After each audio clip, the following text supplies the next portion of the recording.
which is a chapter which is dealing with the Great Tribulation and the end of the age.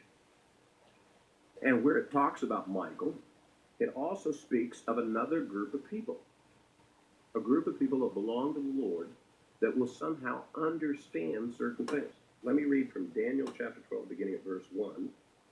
Now at that time, Michael, the great prince, who stands guard over the sons of your people, will arise, and there will be a time of distress as such as never has occurred since there was a nation until that time.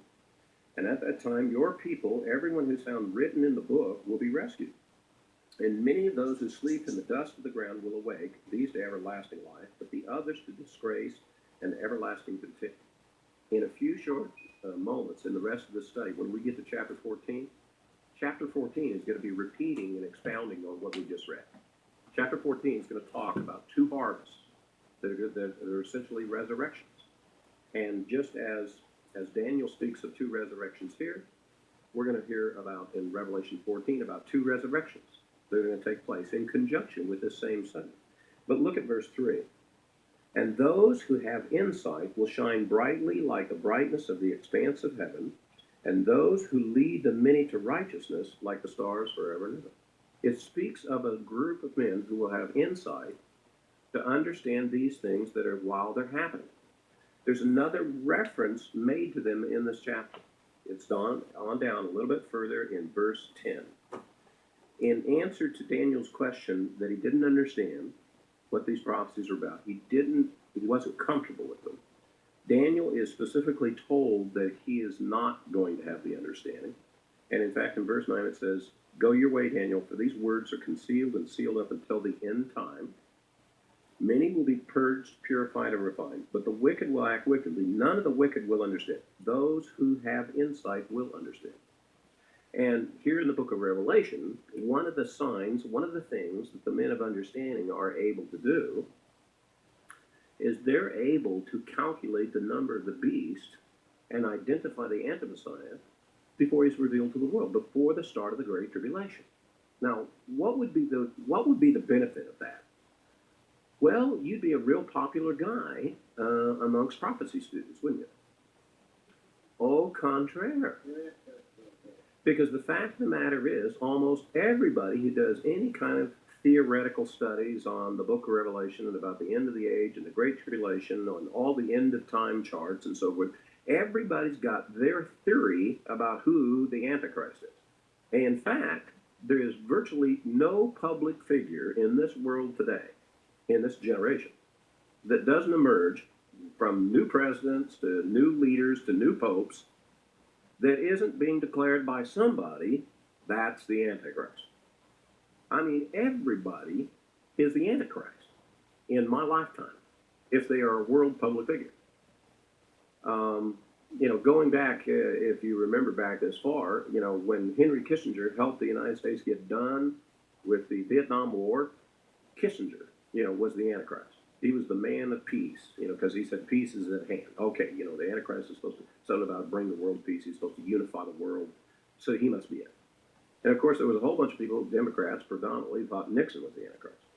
Okay, going back generations before that, there were people that absolutely convinced Hitler was the Antichrist. And by the way, there's some interesting evidence back there with regard to that one. And it just follows right along. Ronald Wilson Reagan. 6 letters, 6 letters, 6 letters. You see? 666, in his name. That's obviously what the prophecy is talking about. It's Ronald Wilson Reagan. He's the Antichrist. Then it was Bob Dole, because I'll show you a prophecy in Zechariah where it says that his arm is to be withered and so Bob Dole has a war wound. His right hand doesn't quite work and he always carries a pen with him, in his right hand. And so they said, it's got to be Bob Dole. No, it was Bill Clinton. No matter which way you go, it's whoever. If we don't like the leader of France, it's the French leader. That's the Antichrist.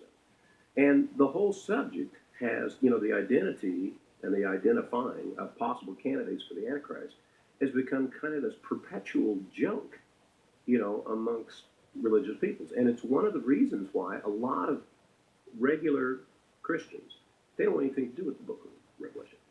This item is such a hot topic, mark of the beast, take the mark of the beast, and his name is 666. We even have movies, the 666 is just synonymous with the devil and all that kind of business.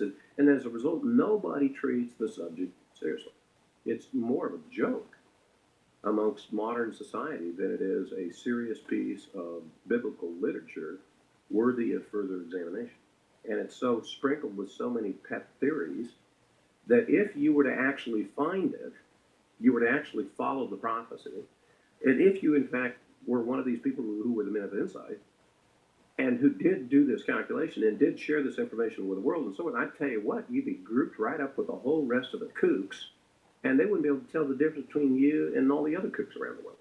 So there would be no advantage, to really uncover this, unless you were an individual believer who really believed in the book of Revelation and believed in God and believed that you were going to go through the Great Tribulation, and you needed this information so that you would not be deceived. In other words, if you really read and heeded the words of the book, believed the words of the book, so that you could get a blessing. Because one of the things you really definitely want to know in the Great Tribulation, who's your enemy? Because there's a bunch of them. And it's real clear you get that definition straight so you know what you're trusting and what not to trust. Because the Great Tribulation will be filled with all kinds of people offering survival solutions. Take the recent events of the year 2000, the number of vendors and all the different theories about how to survive and so forth. Wait till we get to the Great Tribulation.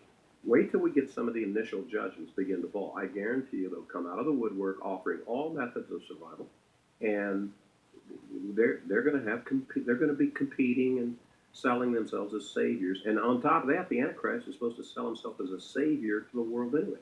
So you might want to know who the real savior is before this thing starts, and you might want to know who the real enemy is before this thing starts, to get that straight, to get through this period of time. I think that's part of the reason why the prophecy was given.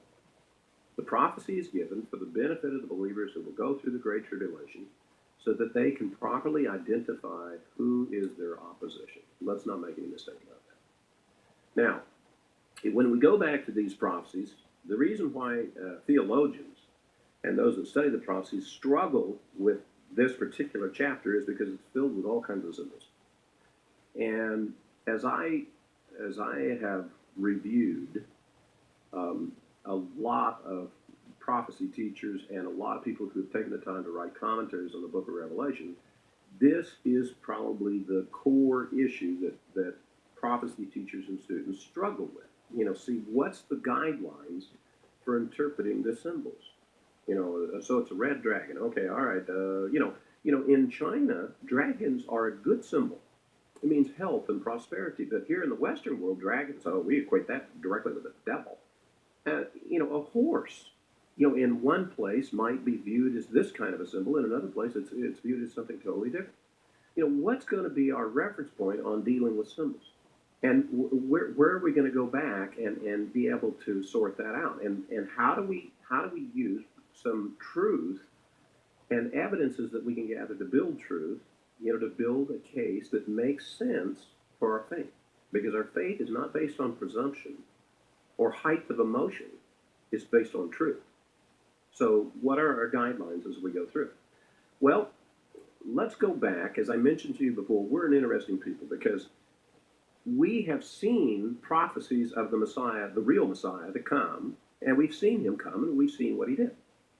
And so we've already seen one set of prophecies foretell of the Messiah to come, and then we've seen the Messiah come, and we have the evidence, and we can compare what he actually said, as compared to what did the prophecies say.